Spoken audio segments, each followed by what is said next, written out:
Hello and welcome. It's good morning, good afternoon, good evening, depending on where you're joining us from this evening. It's late at night here in Australia where I'm joining you from. My name is Radhika Gurur. I'm an associate professor at Deakin University in Australia. I'd like to begin by acknowledging the traditional owners of the unceded lands from which I'm joining this discussion today, the Wurundjeri people of the Kulin Nations. And I'd like to pay my respects to their elders past, present, and emerging. I'd also like to acknowledge any First Nations people that might be joining us from various lands in this discussion this evening. The topic of discussion today is AI, justice, and knowledge. And to discuss this, we have a brilliant panel. We have Dr. Alejandro Artopoulos from San Andreas University in Argentina, Harini Suresh from MIT, Lulu Shi from Oxford University, and Amber Sinha from Mozilla. And you can see that they're each joining us from a different continent in the world. And that's, I guess, the wonders of technology, hey? So aside from the fact that they're all joining us from different parts of the world, they also bring us very different perspectives and very different experiences to enrich this discussion. So we'll run the discussion for about 35 minutes, and after that, there'll be 15 minutes for you to ask questions. And as before, you can keep posting your questions in the Q&A. Please put them in the Q&A and not in the chat.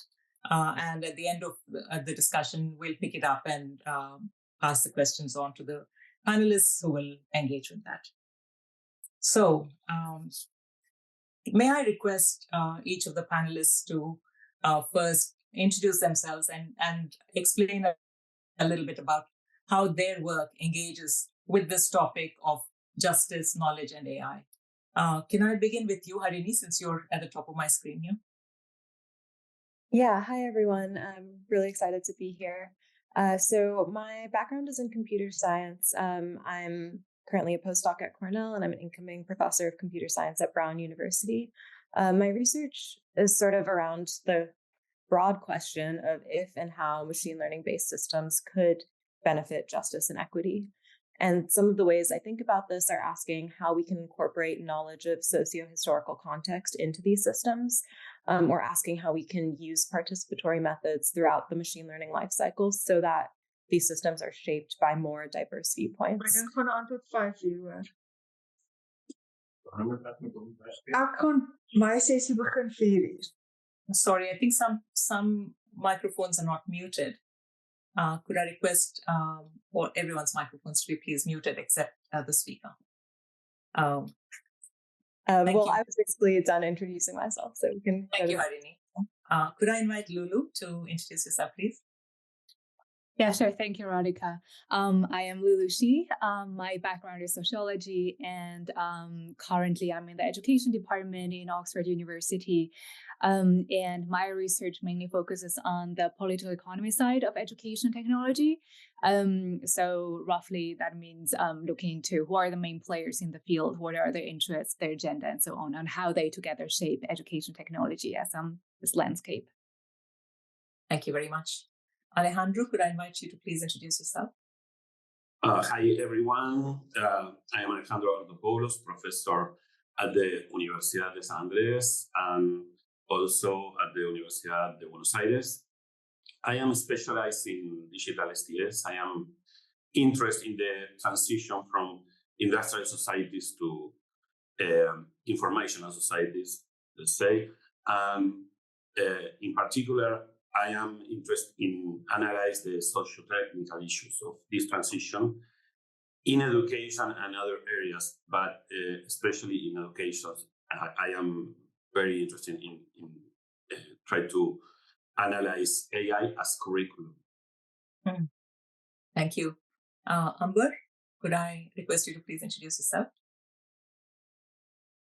Thank you, Radhika. Pleasure to be joining this panel. I'm Amber Sinha, joining from New Delhi.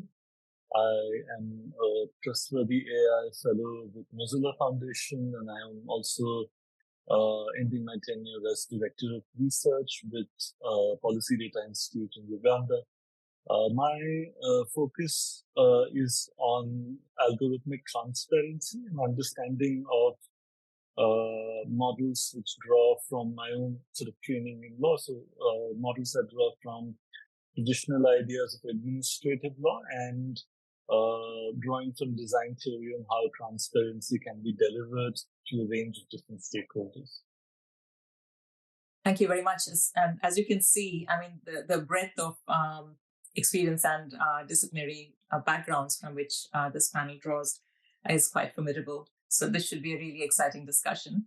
Can I start by asking you, Lulu, to talk a little bit about the kind of the dominant discourses in the EdTech landscape and how in those discourses are these issues of justice and knowledge in relation to AI? How are they depicted? Yeah, sure. Thanks, Radhika, for the question. So recently, I've done a analysis on the media narrative on EdTech in the UK, and this is a work I've done together with Rebecca Ainen. And maybe one of the first finding is that the discourse in the media is heavily dominated by the tech actors. So one thing that we looked at is who are the actors in the media discourse, and look at how much kind of direct voice they get and so on. So, and then we found that it's the tech sector that gets the most kind of voice in dominating this discourse. And I think that already maybe tells a lot about how the narrative is going in the media narrative around EdTech. And I think there are multiple themes that we have identified, but perhaps interesting for today's discussion are perhaps two. So the first is that there is a lot of discussion about social inequality. So this is something that is being picked up by the media. But maybe the way how the media picks it up is rather on a superficial level. So we looked at the media discourses or the media articles in the UK during the pandemic 2-3 years ago now. And what the media discuss is a lot about digital inequality, which was really exposed by the school closures. But then as a kind of solution to this problem of digital inequality, a lot of this proposed solution go into this sort of technological solution, kind of have this tone. So saying that we can deliver perhaps free computers to schools and to families, which the UK government did. This is a really good way to tackle social inequality or digital inequality. But there's really a lag in the media, I'd say, to talk about the deeper kind of structural social inequality, which is basically the basis of digital inequality. And I think maybe by ignoring the kind of structural problems and ignoring the social, political, and economic issues, the focus is very much on how we can use tech to fix education. So that's, I think, one of the themes that was quite interesting in the media. And another issue that was also very much picked up by the media is a question about data privacy and ethics. So there were a couple of data breaches or that students' data got hacked during the school pandemic, where everything happened online via technology. So entire schooling is moved online. And there's a lot of focus in the media discussing about the risks of students' data being stolen or being hacked or about these data breaches. But in that discourse, the tech companies are kind of made to be this trustable and responsible actor group to take care of student data, which I think it is important to think about data breach and so on. But then there was no questions asked about who should own the data. That is, should tech companies actually own the data? What do they do with that? And so on. There was really kind of lack of the focus on these aspects about data ownership. And in the same time, also, some articles also mention the incapability or incapacity of the government to handle the data. And some of those articles point out to China or other countries where the government may have access to student data. So there was this clear contrast between edtech companies as this trusted actor or actor group versus the government's incapability, and that kind of allocating the trust or responsibility to the tech sector when talking about data privacy and ethics. So I guess maybe those are two themes that we discovered in this media analysis, but there are also many more. We can also talk about that later. Thank you so much, Lulu. That was such a good foundation, actually, and a great segue to what I want to talk to Alejandro about, which is really about inequities. So you mentioned, Lulu mentioned something about social inequities and the superficial way in which these are talked about in the media. And I wondered if you could tell us a little bit about the kinds of the differential impacts of AI and other technologies on inequities, and are they different in the global north and global south, or within different groups in a country? Could you shed some light on that, please, Alejandro? Yes. Well, first, we need to separate the debate between the usual biases of AI that possessed by design. That is a kind of social problem, algorithms that discriminate by race, gender, sexual orientation, political bubbles, etc.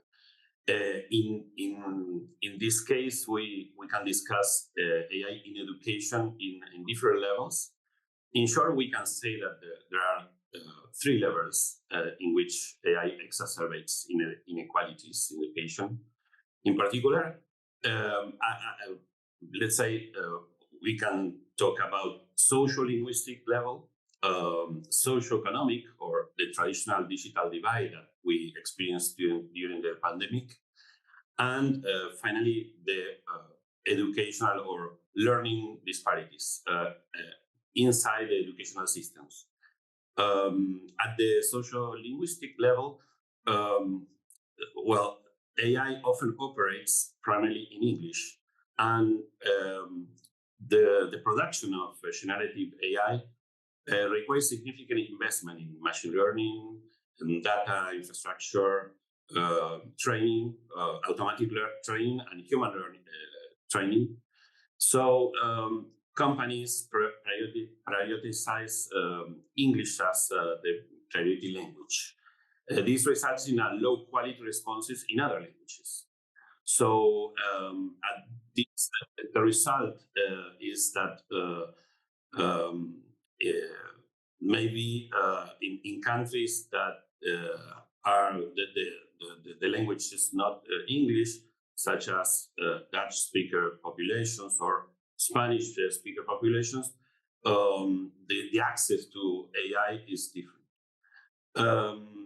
That is not at all a north-south divide. It's around the world and cut the societies by language regions. The next one, the traditional digital divide, is more related with north-south divide. The process of platformization education that we experienced during the pandemic, that includes AI as a main component of educational platforms, will create inequality because the access to these platforms differ from country to country. Let's say in OECD countries, we can during the pandemic we could experience 10 or 20% of the population that has no access to platforms at schools, and the relationship with teachers were difficult. And in a traditional global South country, well, the percentage are the opposite. 90% or 80% of the population have struggles with the relation with teachers during the pandemic. But in the middle, you can find countries in the global south with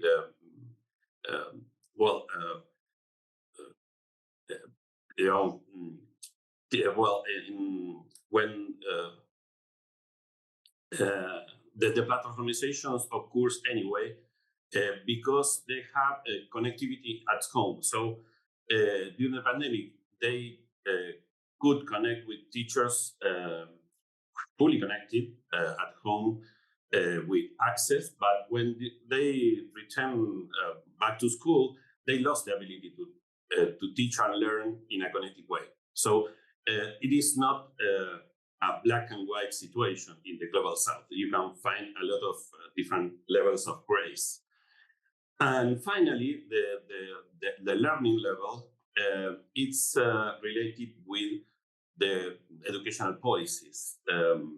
Socio-technical imagineries about the application of AI in education are crucial to design political endeavors in education. It defines if these policies are according to democratic models, for example, as in development citizenship. Sorry. So educational policies with socialist approach tend to promote inequalities if a government encourages the adoption of AI as a robot mentor, as a black box device, by solving learning of discrete content, and does not consider new teachers' AI competencies. So, on the other hand, if a government acknowledges that, that AI as well as devices are cognitive capabilities in the population, they should be incorporated in curriculum designs, for example. These countries are aware that the restitution of equality always relies on human side of the ensembles. So there are many examples of that in different countries, but we can talk later. Thank you, Alejandro. Harini, I want to ask you now. Lulu talked about how the who gets a voice in the media is the edtech companies, or I wanted to raise this question of private actors and the huge proliferation that has been because of the proliferation of edtech, the diversity of actors and the number of actors that are not traditional, who have a lot of influence now in education. I wanted you to comment a little bit on how they are impacting the kind of knowledges that are being produced or privileged, how controversies might be getting settled, or how how knowledge is kind of getting stored and distributed, and what the impacts of these technologies are on knowledge processes in general. I think when we think about knowledge and these kinds of like large machine learning systems, I feel like there's two aspects to this. One is what knowledge is being encoded in these systems, and then if we think about the systems themselves as ways of distributing knowledge, what people or communities feel like they have access to that. So with respect to the first thing, I think with this new sort of proliferation of giant language models, the way that the data is collected to go into these models is really unsupervised. It just comes from crawling the internet and scraping giant amounts of data, a lot of it from sites like Reddit or Wikipedia. And then this also goes through various proprietary filtering processes. So we could guess, based on what we know about who is publishing content on the internet and what kinds of communities are most vocal on sites like Reddit or Wikipedia, that there are specific kinds of knowledge and perspectives that are overrepresented, and then conversely, those that are underrepresented or non-existent. And then as these systems get disseminated as knowledge producing tools, I think we could guess that they may uplift sort of hegemonic perspectives. And another aspect to this is that for many of the state-of-the-art models that a lot of tools, perhaps in edtech as well, are built off of this data collection. The data and the data collection process are not public or transparent. So the risk of this kind of like subtly like the risk is particularly insidious, because for data at this scale and being collected in this way, it's so hard to measure and it's not transparent. So we have this combination of being able to maybe guess, hey, this data is probably overrepresented along many axes, like developed countries or younger users or male users. But the inability to really probe or quantify this leads to also a lack of accountability. So we're in this position where I think we really need more transparency, so that we can actually ask and answer these kinds of questions about whose perspectives are being represented in these tools that are then often portrayed as objective agents. And then with respect to the second question about like who feels like they have the accurate knowledge about these systems and who gets to claim expertise, on the surface, it's kind of interesting, because there is, more so than previous AI systems, there's a lot of information about large language models like ChatGPT, for instance. Everyone's heard about it. Many people who aren't necessarily don't have like formal training in machine learning have used it. But if you were following the news cycles, there's a lot of maybe anthropomorphizing or overestimating of the capabilities, sort of. And I think maybe this is related to what Lulu was saying about how a lot of the news cycles are dominated by the tech companies sort of determining what information gets out there about the systems. And so I feel like to this question, it's really important to build this kind of critical AI literacy that includes what these systems can do, yes, but also how the systems are built and then their subsequent limitations. And when we think about how they're built, I mean, all the way from the start, like who's conceptualizing the system, who's in charge of annotating, what are these annotation processes, whose perspectives are being like filtered out or filtered in, and making that information the kind of thing that we're teaching at a broad scale to people who are interacting with these systems. And then the last thing I'll mention is maybe another thing to consider with expertise is whose expertise is considered valuable enough to be involved during the development and evaluation processes of these systems. So currently it's typically not on the ground users like the teachers, for instance, who have input into the decisions about how GPT should be evaluated, for instance, how we decide if it's good enough. But at the same time, it's these kinds of users who do have the deepest expertise about the context in which the system will be used and the people who will be affected. And so I feel like by figuring out how we can include those voices into the development and evaluation process, it's a really, like, valuing that local expertise is, I think, will be very important. And to Lulu's earlier point, it could also maybe surface areas where the salient issues are not really related to or solvable by technology, but there's some broader social problem that we're maybe like trying to fit a technological solution into. I'll stop there for now. Thank you so much. I'll move now to Amber, and Amber, you bring a different perspective from your law background, as well as both kind of probably commercial as well as state kind of understandings of this. And I want to ask you, about this notion of regulation, because I hear people very glibly saying, well, if you can fix the bias and, just regulate these machines, these technologies very tightly, and then all will be well. I suspect that regulating these regulatory practices are not that straightforward. Would you like to comment on that? Thanks, Radhika. So let me try to pick up actually from where Harini left off. And I think the framing that she used in terms of, thinking of even the idea of knowledge at two levels. The first being the kind of data that is fed into systems that fuel the sort of AI race. And then secondly, in terms of who has access to that data. Let me use that framing to try to answer your question. Like Haruni mentioned, I think one of the key challenges that we do face is that most of the AI systems that we encounter are based on data sets that are not really representative.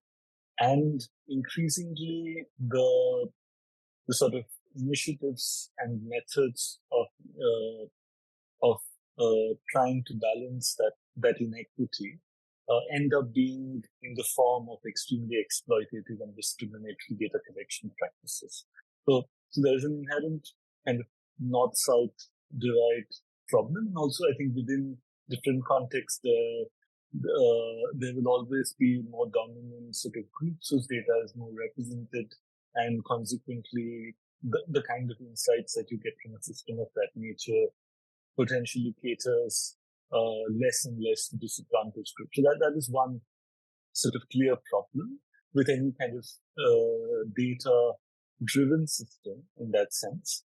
And I think I'll also touch on the other question that we were discussing earlier about the nature of knowledge and who kind of gets to set the agenda, what kind of actors get to set the agenda.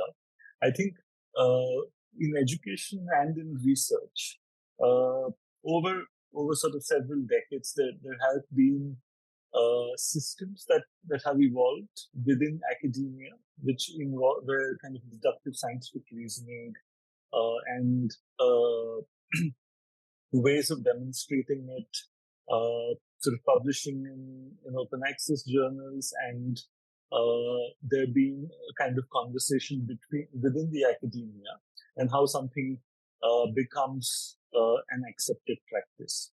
What is happening now is because a lot of research, so to speak, comes from outside of academia. It actually comes from some of the larger tech companies. So that conversation that would happen within the academia and the sort of even an imperfect method of sort of self-regulation in some sense doesn't really happen in the same way. So I think that's where the nature of the technology, which itself doesn't render itself to transparency, this sort of inbuilt opacity with trade secrets of different actors involved, and that lack of scrutiny and conversation that you would otherwise see within an academic setting, all of those create a very, very opaque system. And we are right now at the beginning of the conversation about AI regulation. We have the emerging AI Act in the European Union. We're seeing some versions of dedicated AI regulation in a few other jurisdictions, such as the bill in Brazil. But I think a lot of conversation is focused largely on high-risk AI systems. So systems which are going to be, which pose, for instance, safety issues, systems which pose direct human rights violations, for instance. Those are the systems that most states, and particularly the South states with more limited regulatory capacity, will focus on in the coming years. And EdTech in education, I think there what we will see more and more is through emerging standards, through emerging conversations about what are good practices, including, for instance, some of the transnational policy documents like the one that has come from UNESCO. I think those are the kind of policy documents which will inform that conversation. But I think a lot of work would be required at the level of the discourse around EdTech and AI education in that sense, to sort of look at questions of inclusivity, to look at questions of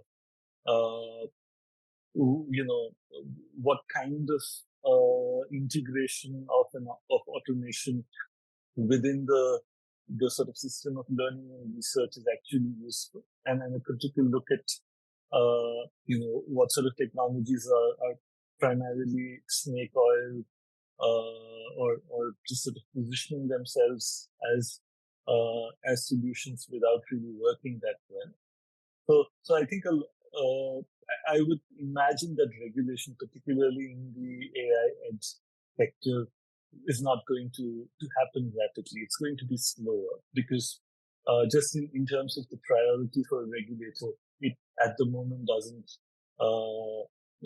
it's not one of the top sectors that we're looking to regulate.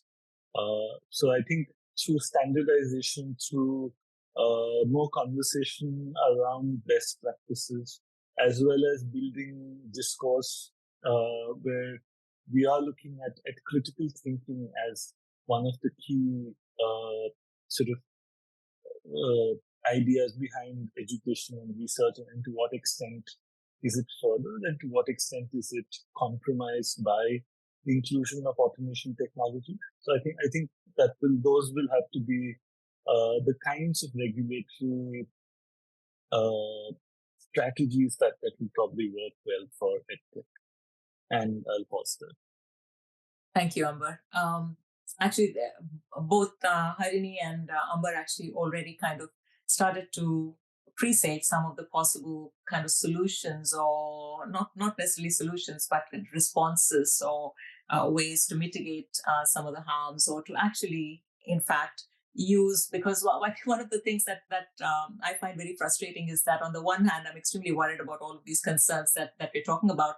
But on the other hand, it seems as though, even prior to all this technology intrusion, the education was already extremely unequal, and quite problematic in many ways. And it seems as though technology, in fact, offers or has the possibility of offering really good solutions to some of these long-standing issues. And the question is, how do we kind of really not just minimize harms and maximize benefits, but really grapple with this dilemma we have? And are there examples that you know of where there have been good examples of where these technologies have been regulated well, or harnessed with good effect to kind of promote justice and promote good knowledge practices? What are some of the things that might help do that? Even if you don't know of examples that exist, what are possible ways that we could do that? Maybe I'll start again with Lulu and go around the circle. I also noticed that we have about 3 minutes, so we'll have to be very, very brief before we get to questions. Yeah, thanks. I don't know whether I can so much about the legal side. That is, what kind of regulations we need to have in place in order to ensure AI for good. I don't like to say that, but for me, kind of this question is, because AI is just a tool, right? It can be used for good or for bad. It can be used anyhow. It's like a hammer. You can use it to really cause some harm, but you can also use it to do good stuff. So I think this question, the way how I usually tackle this question is maybe more look at the context. I think there's a study by Raffalo. I don't know how I pronounce his name, but this scholar who compared schools in California area, and he looked into different schools using kind of the same technologies in the schools. And what he observed in the ethnographical studies, that depending on what are the resources of school, is it the school in a deprived area, or is it a very well-resourced school, using the same tool can lead to great stuff. Like this one school really used it to encourage creativity of students, and it worked out really well. But the exact same product can also be used as a surveillance instrument in a school which doesn't really have the resources to deal with, to use it right? So I think, we need to understand who are the providers of these technologies, as also pointed out by Harini. Who are the developers? What are the assumptions that are coded into the tools? And then we'll also need to look at the user side and what is the context around. But I'm going to leave the kind of legal aspect to my peer panel speakers. Great. Thank you. Thank you so much, Lulu. Harini, would you like to have a go at this?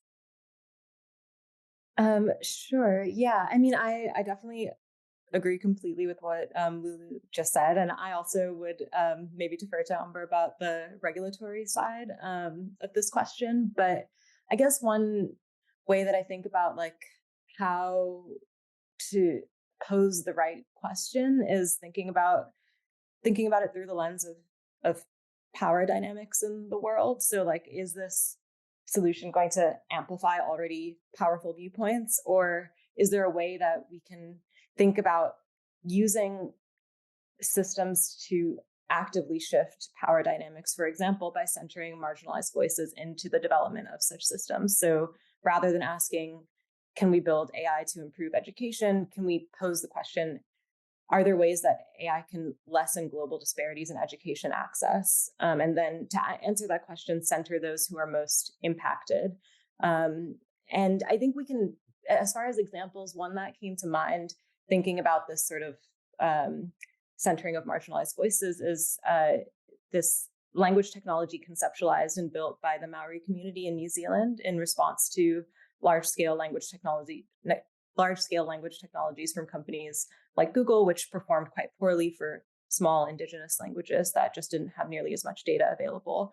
So as a result, all the associated technology and search and email were pushing these users towards just using English and accelerating language loss. So this community organization began an initiative to collect their own spoken data, stored it on a community-owned digital platform where they collectively decide on potential use cases and collaborations. And I think it's a really interesting example to me of like an idea that stemmed from the motivation of sort of contesting the power of these giant companies that were maybe erasing more lesser represented languages. Yeah, that's what I'll say for now, because I know we're short on. Yeah, great, thank you. We are actually past time, 2 minutes past into the question time. So I'll just ask Alejandro and Amber if you have something very quick to add to that, and then maybe we'll pick up some of these in the questions as well. So Alejandro, would you like to go first?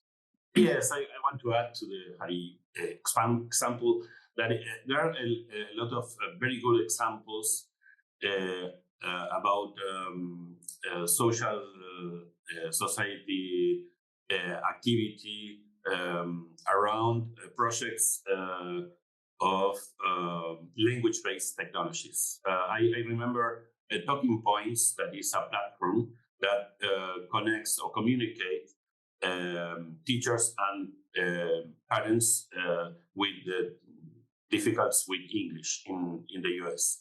That is what the creator was a Korean origin from Korea that deals with her parents, and she developed the NGO. And well, it's a good idea that can be put an example. But when we think where we can find the crucial point of how to deal with inequalities, I think in the training of state officials. Most of the industry and the narratives of the industry are powerful because in the other side, in educational policy, we don't have officials with training, with skills that deal with this narrative. AI literacy is not just for kids and teachers. I think it's for state officials too. That's really useful, because in fact it kind of addresses one of the questions that has come up about this is a question from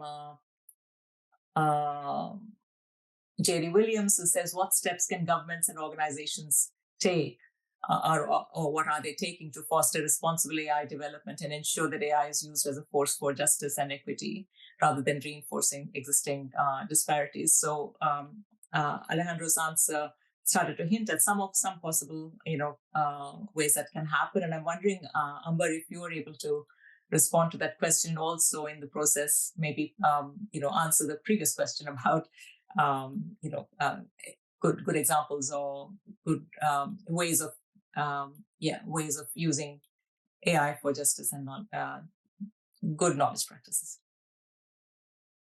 I'll try to be very quick. I think there are a couple of examples right off the bat that I can mention. specifically because we've been talking so much about generative AI and large language models.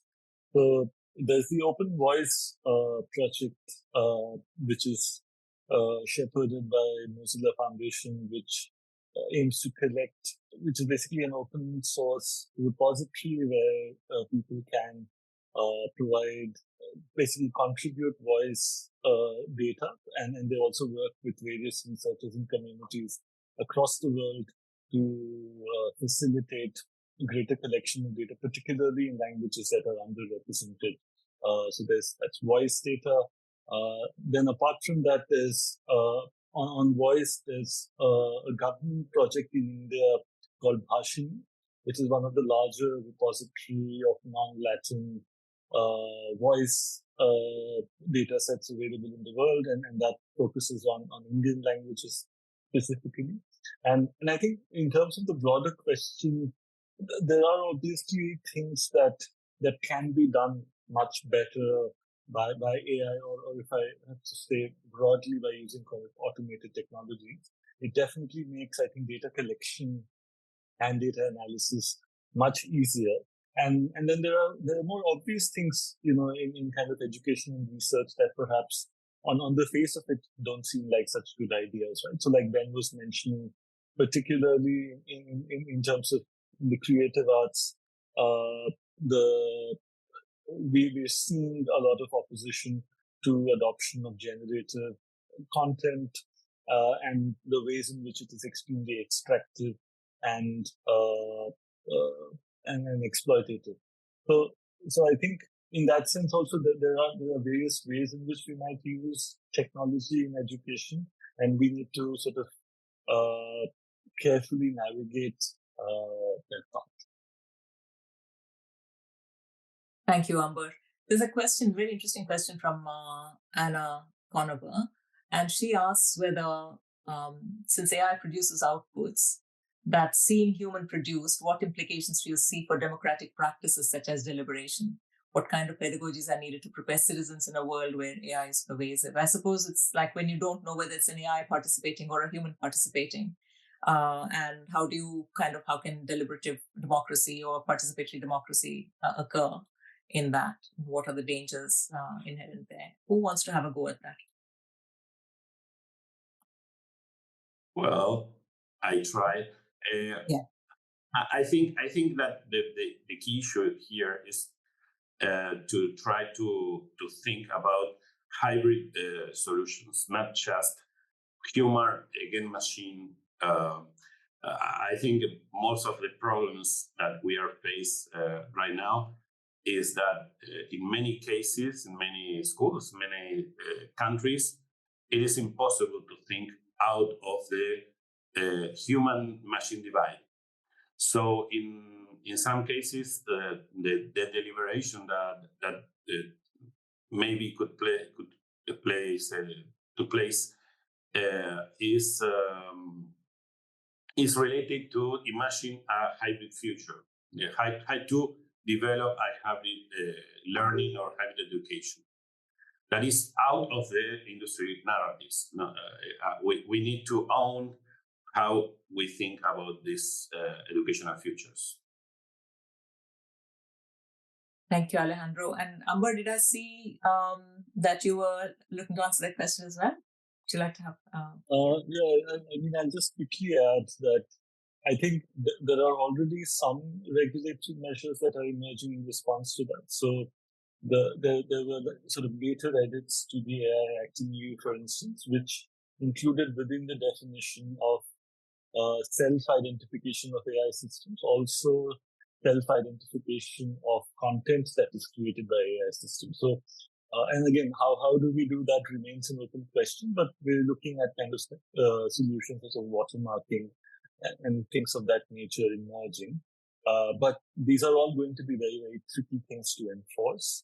But yeah, I think the sort of potential for misinformation and extreme speech using generative AI is immense, and then perhaps remains one of the biggest regulatory challenges that it poses in the immediate sense. And especially over the next 2 years, as we see a number of countries going for elections in the world, we will see very quickly how different regulators are responding to this issue. So, like an Aadhaar card for AI. Yeah, we have a question here about that is specifically for Lulu. And the question is, could you speak a little more, Lulu, on data ownership, particularly with the rise of digital trace data as a result of using EdTech in schools? So the question is, who should own student data and how can we protect data? Yeah, that's a good question. Who should own students' data? I think in the first line, probably students themselves, because that's students' data. And then I think what we are observing now is kind of a progression of capitalism or data capitalism, which is not a new thing, right?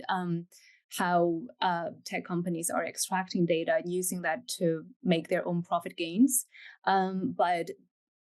So basically, data is taken from the users, built into a product, and then sold back to the users. So in the end, we buy the product. So we actually spend money on that, but they're actually using our data.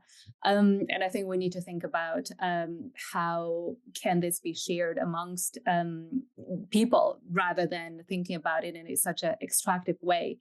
So I don't think that I have a concrete answer saying this is a person who should own the data. But I think just thinking about this more democratic way of data ownership, that those people who are the data providers should have something or should have a say in this.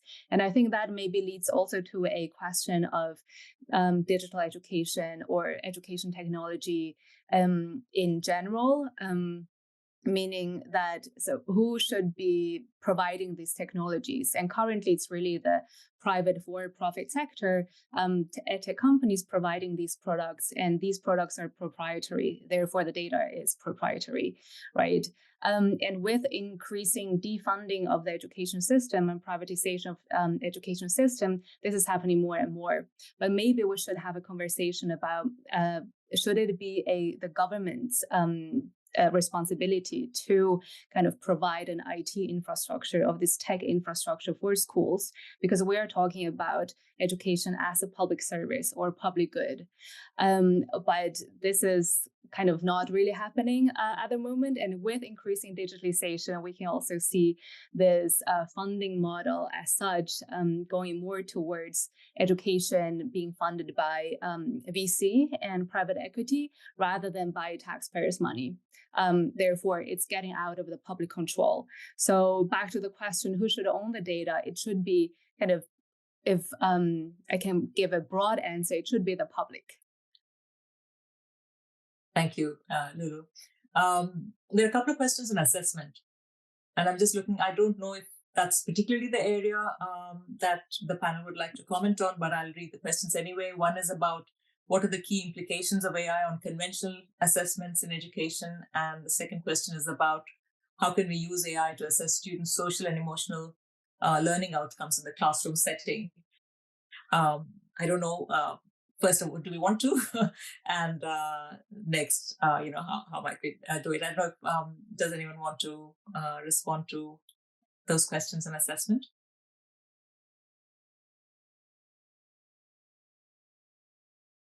I think not necessarily the kind of area of expertise probably for our panel. So maybe hopefully it'll get picked up elsewhere. I actually had a question about, the kind of different logics that come with such tech, algorithmic logics, so the technological logics as well as the capitalistic logics, and how they might be reshaping knowledge itself. What are kind of the knowledge that we're dealing with. And the other issue that's always kind of concerned me is, Amber, I think you kind of made a reference to the deepfake type of thing. How do we verify, like the fact-checking process becomes extremely problematic when we can't know whether what we're looking at is actually, authentic or not. I can imagine that kind of a thing can put us into a deep bind where we actually have no common ground or no way to verify anything, or, what that might do. I don't know. We had the postmodern condition, but I don't know what kind of condition that this will produce. Does anyone have any thoughts about it, or is this a fear that is not justified? Well, I think we can connect this issue with something that Ben Williamson told us about the problematic definition of AI literacy. I think one of the main concerns right now for us is to think what AI literacy is and how it's related to it other digital literacies like data literacy. So in a way, we need to think about how to deal with sources at the classroom in a way that is not just fact-checking or just try to reach sure ground or sure sources. I think most of the problem is that in the public debate, most of the algorithmic influence, in the discussions, empower the debate or create problems with truth. And that pervades classrooms, and when teachers need to work more with algorithms at the classroom in order to create new ways of debate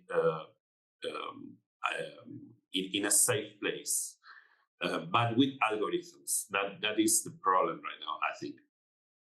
Thank you very much. That's a very nice note on which to end this wonderful panel discussion. I want to thank very much Alejandro, Amber, Harini, and Lulu for the discussion. And I'm sure this will continue. I know that NORRAG has ways to continue the discussion beyond the summit itself. And I think we're headed now for a short break, of which I've taken up 2 minutes already. Thank you. Thank you.